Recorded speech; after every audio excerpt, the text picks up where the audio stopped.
드디어 터진 한중 쟁탈전. 허창이 한바탕 불난리를 치르고 조용해졌을 무렵 조조를 대신해 한중으로 간 조홍은 그곳을 지키던 하우경과 장합을 만났다. 그곳 사정을 소상히 들은 조홍은 하우경과 장합을 남겨 험한 길목을 지키게 하고 자신은 데려온 장조들과 더불어 나아가 적을 맞았다. 이때 장비는 내동과 함께 파서를 지키고 있어 조홍과 먼저 부딪힌 것은 마초였다. 군사들을 이끌고 합판에 이른 마초는 오란을 선봉으로 삼아 앞길을 살펴보게 하였다. 조홍의 군사들과 맞닥뜨리게 된 것이었다. 조홍의 군사가 뜻밖으로 많은 걸 본 오란은 원래 조용히 물러나 마초와 온원한 뒤 싸우려 했다. 그러나 오란을 따라갔던 아장 임기가 부득부득 우겼다. 적은 방금 도착해 아직 자리를 잡지 못하였소. 먼저 그 날카로운 기세를 꺾어놓지 못한다면 무슨 낯으로 돌아가 마맹기를 보겠소. 그러고는 드디어 창을 끼고 말을 몰아나가 조홍에게 싸움을 걸었다. 조홍은 그게 한중에서의 첫 싸움이라 허술하게 맞설 수 없다 생각했다. 몸소 칼을 빼들고 말을 박차 달려나갔다. 값없이 덤벼들기는 해도 임기는 애초에 조홍의 맞수가 못되었다. 말과 말이 어울리기를 3번도 넘기지 못해 임기는 조홍의 칼에 목이 떨어졌다. 조홍이 그 좋은 기회를 그대로 넘길 리 없었다. 임기를 목뺀 기세를 타고 군세를 몰아 오란의 본진을 덮치니 오란은 제대로 싸워보지도 못하고 대패에 쫓겨갔다. 너는 어찌하여 내 명을 기다리지도 않고 함부로 적과 맞섰느냐? 첫 싸움에 져서 우리 편의 사기를 떨어뜨린 죄가 얼마나 큰지 알고는 있느냐? 마초가 쫓겨온 오란을 꾸짖었다. 오란이 머리를 조아리며 궁색한 핑계를 댔다. 임기가 내 말을 듣지 않고 가볍게 나갔다가 나까지 이 꼴로 만들어 놓았습니다. 이제부터는 험한 곳에 어지에 굳게 지킬 일이요. 함부로 나가 싸워서는 아니 된다. 마초는 엄한 말로 그렇게 오란을 단속하는 한편 사람을 송도로 보내 그대로 밀고 나갈 것인지 아닌지를 물었다.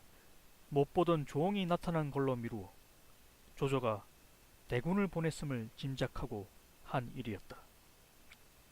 조홍은 마초가 더 움직이지 않자 무슨 속임수가 있을까 걱정이 되었다. 그대로 밀어붙이는 대신 남정으로 물러나 마초의 움직임을 살폈다. 장합이 조홍을 보러 와서 물었다. 장군께서는 이미 적장을 목베어 첫 싸움에 이기셔 놓고는 어찌하여 군사를 도로 물리셨습니까? 마초가 나오지 않는 것을 보니 따로이 무슨 꿍꿍이 속이 있는 것 같았소. 거기다가 내가 억군에 있을 때 신복이라는 갈로가 말하기를 이곳에서 큰 장수 한 사람이 꺾인다 했는데 그 말이 갑자기 마음에 걸리는구려. 그 때문에 가볍게 나아가지 못했소이다. 조홍이 머뭇머뭇 그렇게 대답했다.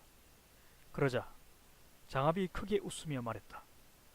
장군께서는 밤평생을 싸움터에서 보내셨으면서도 어찌하여 한낱 점쟁이의 말에 그토록 마음을 쓰십니까? 그렇다면 제가 한번 싸워보겠습니다. 이 장합이 비록 재주 없으나 지금 이끌고 있는 군사만 데리고 가서 파서를 빼앗아 보지요.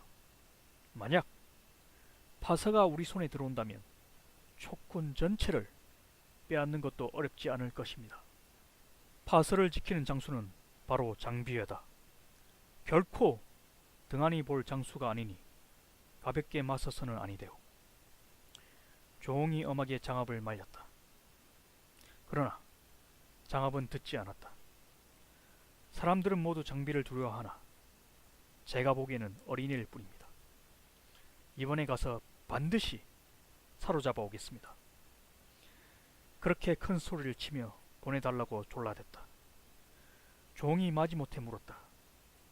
만약 일이 잘못되면 그때는 어쩌겠는가? 마땅히 군령에 따라 벌을 받겠습니다. 장압이 그렇게까지 나오자 종도 더는 말릴 수 없었다. 장압에게 군령장을 선놓게 한 다음 군사를 이끌고 파소로 나아가는 것을 허락했다. 이때 장압이 이끌고 있는 군사는 모두 합쳐 3만이었다. 장압은 그들을 세 개의 진치로 나누어 헐만 산기슭에 자리잡게 했는데 그 하나는 암거체라 불렀고 다른 하나는 몽두체라 했으며 나머지는 탕석체라 이름했다. 그날 장압은 그들 세 채의 군사들을 각기 반으로 쪼개 절반은 자신이 파소로 데리고 가고 나머지는 남아 진체를 지키게 했다. 장압이 군사를 이끌고 쳐들어온다는 소식은 곧 장비의 귀에도 들어갔다. 장비가 급히 내동을 불러 물었다. 장압이 온다는데 그놈을 때려잡을 무슨 좋은 수가 없겠나? 내동이 제법 머리를 짜내 대답했다. 낭중은 땅이 거칠고 산이 험하니 군사를 감춰둘 만한 곳이 많습니다. 장군께서는 군사를 이끌고 정면으로 나가 싸우십시오. 그때 제가 미리 감추어둔 군사를 내어 곁에서 도우면 장압을 사로잡으실 수 있을 것입니다. 장비는 그 말을 그릇하게 여겼다. 곧 날랭 군사 5천을 뽑아 내동에게 주며 알맞은 곳에 숨어있게 하고 자신은 1만 군사와 더불어 낭중으로 나아갔다. 장비가 장압의 군사와 마주친 것은 낭중에서 30리쯤 떨어진 곳에 이르렀을 때였다. 양군이 마주 벌여서 진을 친 뒤 장비가 말을 달려나가 싸움을 돋구었다. 장압은 어디 숨었느냐? 어서 나와 목을 바쳐라. 장비가 그렇게 소리치자 장압도 지지 않고 창을 휘두르며 말을 달려나왔다. 곧 한바탕 무서운 싸움이 어우러졌다. 하지만 어차피 끝을 볼 수 없게 되어 있는 싸움이었다. 둘이 어울린 지 30합쯤이나 되었을까. 갑자기 장압이 이끄는 군사들 뒤편에서 함성이 크게 일었다. 산 뒤쪽에 촉병의 깃발이 펄럭이는 걸 보고 놀란 장압의 군사들이 지른 소리였다. 장압도 그걸 보고는 더 싸울 마음이 없었다. 한 차례 용을 서서 장비를 물어나게 해놓고는 말머리를 돌려 달아나기 시작했다. 장비가 그런 장압을 뒤쫓으며 그 군사들을 마구 죽였다. 거기다가 다시 내동이 앞에 뛰쳐나와 양쪽에서 들이치니 장압이 견뎌낼 도리가 없었다. 군사고 뭐고 뒤돌아볼 틈도 없이 제 한 목숨 건져 달아나기 바빴다. 장비와 내동은 그런 장압을 밤새도록 쫓아 그의 진체가 있는 안것산 아래에 이르렀다. 그곳을 지키고 있던 장압의 군사들이 얼른 그를 맞아들인 다음 뒤쫓아오는 장비의 군사들에게 통나무와 돌을 굴렸다. 저기 헐만 산기슭에 의지해 굳게 지킬 뿐 나와 싸우지 않자.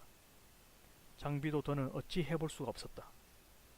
군사를 다시 암거산에서 10리쯤 떨어진 곳으로 물려 진체를 내렸다.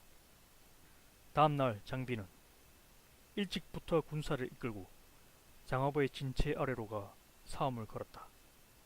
그러나 장압은 계책을 바꾸어 싸움을 받아주지 않았다. 일부러 크게 피리를 불고 북을 울리며 산 위에서 술만 마시고 있을 뿐이었다.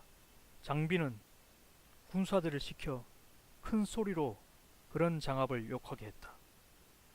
그래도 장압은 조금도 동하지 않고 진체에서 나오지 않았다. 장압이 그렇게 나오니 장비도 어쩔 수가 없었다. 욕질로 목신 군사들을 데리고 자기 진체로 돌아갔다. 다음 날도 장비가 다시 군사를 몰고 산 아래로 가서 싸움을 걸었으나 전날과 다름이 없었다. 장압은 무슨 소리를 해도 진체에 처박혀 나오려 하지 않았다. 참다 못한 내동이 군사를 몰아 산 위로 올라갔다. 산 위에서는 다시 통나무와 바위 덩어리가 사태난 듯 굴러 떨어졌다. 놀란 내동이 급히 군사를 물렸으나 이번에는 장압의 다른 진체인 탕석체와 몽두체에서 군사들이 쏟아져 나와 내동의 군사를 덮쳤다. 그렇지 않아도 통나무와 바위덩이에 적지 않이 꺾인 내동의 군사는 그 두 채의 군사들을 당해내지 못해 턱없이 머릿수만 줄어든 채 쫓겨오지 않을 수 없었다. 그래도 장비는 단념하지 않고 다음날 또 군사를 이끌고 산 아래로 가서 싸움을 걸었다. 그러나 장압은 여전히 꼼짝하지 않았다. 장비는 군사들을 시켜 온갖 입에 담지 못할 욕을 다 퍼부었지만 산 위에서는 욕설로만 답할 뿐 아무도 내려오지 않았다. 일이 그렇게 되자 장비는 아무리 생각해도 마땅한 계책이 나지 않았다. 할 일 없이 욕질만 주고받는 사이에 그럭저럭 50여일이 지나갔다. 변한 것이 있다면 장비가 진체를 바로 안거산 아래로 옮긴 것과 그도 장압처럼 술을 마시게 된 것 정도였다. 장비는 매일 몸을 가눌 수 없을 만큼 취한 뒤에 산 아래에 앉아 장압에게 욕을 퍼붓는 일로 나를 보냈다. 그런데 어느 날 유비가 보낸 음식을 가지고 온 사자가 그 꼴을 보고 돌아가기 바쁘게 유비에게 일러 바쳤다. 장비의 못된 술버릇을 알고 있는 유비는 그 말을 듣자 깜짝 놀랐다. 곧 공명을 불러놓고 걱정스럽게 물었다. 장비가 또 술을 퍼마셔야 된다니 실로 큰일이야다. 어찌하면 좋겠소? 원래 그런 거 아닙니까? 사암터에서는 술을 좋아하는 걸 걱정할 게 없습니다. 성도에는 잘 담근 술이 많으니 차라리 한 신독 좀 보내주시지요. 그걸 새 술에 실어 장 장군께 내려보내 흠뻑 마시게 해드리지요. 공명이 빙긋이 웃으며 그렇게 대꾸했다. 유비가 정색을 하고 나무라듯이 말했다. 내 아우는 그전부터 술을 마시면 실수가 많은 아이요. 그런데도 군사께서는 무슨 까닭으로 오히려 익덕에게 술을 보내라는 것이요. 그제서야 공명이 웃음을 거두며 그 까닭을 밝혔다. 주공께서는 익덕과 여러 해 형제로 지내셨으면서도 여지껏 그 사람됨을 모르십니까? 익덕은 원래 성질이 굳세고 거친 사람이나 전에 이 땅을 차지할 때는 엄마를 어렵게 놓아준 적도 있습니다. 결코 용맹만 있는 사람으로서는 할 수 있는 일이 아닙니다. 지금도 그렇습니다. 익덕이 장학과 50여일이나 마주하고 있으면서 술만 마시고 취한 뒤에는 장압의 진체가 있는 산 아래에 앉아 욕설이나 퍼붓고 있다고는 하지만 이는 결코 술이 마시고 싶어 하는 것은 아닌 것 같습니다. 만약 그랬다면 그동안에 벌써 장압의 계략에 떨어져 패하고 말았을 것이니 주공께서는 걱정 마시고 술이나 보내드리십시오. 그래도 유비는 영 마음이 놓이지 않는 듯했다. 한참 있다 조용히 말했다. 비록 그렇다고 해도 너무 믿어서는 아니되오. 위원을 함께 보내 익덕을 돕게 하는 게 좋겠소. 공명도 그것까지는 마다하지 않았다. 곧 위원을 불러 술을 가지고 가 장비를 도우라는 영을 내렸다. 그러나 술을 실은 수레에는 군전 공룡 미주라고 크게 쓴 깃발을 내걸게 해 장압의 부하를 돋구는 것을 잊지 않았다. 술을 가지고 장비의 진체에 이른 위원은 그 술이 유비가 보낸 것과 아울러 자신이 도우러 온 걸 알렸다. 장비는 절하며 술을 거두어 들인 뒤 엄숙한 얼굴로 위원과 내동에게 말했다. 이제 거진 때가 된 것 같다. 그대들은 각기 한때의 군마를 이끌고 좌우의 날개가 되었다가 군중에 붉은기가 세워지거든 바로 군사를 몰아나가라. 그리고는 가져온 술을 장막 앞에 펼쳐놓게 한 다음 크게 깃발을 벌려 세우고 북을 울리게 하며 마셔대기 시작했다. 장압이 풀어놓은 새작이 그 꼴을 보고 산 위에 올라가 알렸다. 그 말을 들은 장압은 산 꼭대기에서 장비가 있는 곳을 내려다보았다. 정말로 장비가 군막 앞에 앉아 술을 마시고 있는데 그 앞에는 군사들이 씨름을 하고 있었다. 그걸 본 장압이 지그시 입술을 깨물며 중얼을 했다. 장비가 나를 속이려 드는 게 너무 지나치구나. 그러나 너무도 드러놓고 속이려 드니 그게 꼭 자신을 얕보는 것 같아 그냥 참고 넘어갈 수가 없었다. 그 바람에 갑작스레 조심성을 잃어 버린 장압이 영을 내렸다. 오늘 밤 산을 내려가 장비의 진체를 급습한다. 몽두, 탕석 두 진체에서도 모두 나와 좌우에서 돕도록 하라 이르라. 딴에는 눈앞에 사람이 없는 듯 날뛰는 장비를 혼쭐내 준다고 내린 결단이었으나 실은 그게 바로 장비에게 말려드는 첫걸음이었다. 그날 밤 장압은 달빛이 희미해지기를 기다려 산 옆구리를 타고 재빨리 장비의 진체 앞에 이르렀다. 저만큼서 장비의 군막을 살펴보니 대낮같이 등불을 밝혀놓고 장비가 아직도 술을 마시고 있었다. 장압은 이때다 싶었다. 큰 고함 소리와 함께 앞장서 똑바로 장비를 향해 지쳐 들어갔다. 그런데 이상한 것은 그 지경이 되었는데도 장비가 꼼짝 않고 앉아 있는 것이었다. 허나 이미 내친 김이었다. 장압은 그대로 말을 몰아 장비에게로 다가간 뒤 한 창을 내질렀다. 창을 받고 풀썩 엎어지는 것은 뜻밖에도 지프로 만든 인형이었다. 그제서야 속은 걸 안 장압은 얼른 말머리를 돌렸다. 그때 장막 뒤에서 연주포 소리가 크게 나더니 한 장수가 달려나와 길을 막았다. 부릅뜬 고리 눈에 호랑이 수염을 세운 장비였다. 이놈 장압아, 내 어디로 달아나려냐. 장비가 벼락같은 고함을 내지르며 창을 끼고 박차 똑바로 장압을 덮쳤다. 환한 불빛 아래 장압은 장비를 맞아 30압이 넘게 버텼다. 속으로 믿는 바는 나머지 두 진체에서 구원병이 오리라는 것이었다. 하지만 헛된 기다림이었다. 몽두, 탕석 두 진체에서 오던 구원병은 이미 위원과 내동 두 장수에 의해 깨강쟁이 되어 흩어지고 오히려 그 진체마저 차례로 위원과 내동의 손에 들어가 버린 것이었다. 뿐만 아니었다. 오게 되어 있는 구원병이 오지 않아 불안해지기 시작한 장압의 눈에 다시 산 위에서 이는 불길이 들어왔다. 함성 소리로 미루어 자신의 진체마저 장비의 군사들에게 뺏긴 것임이 분명했다. 그렇게 되자 장압도 더 버티려야 버틸 수가 없었다.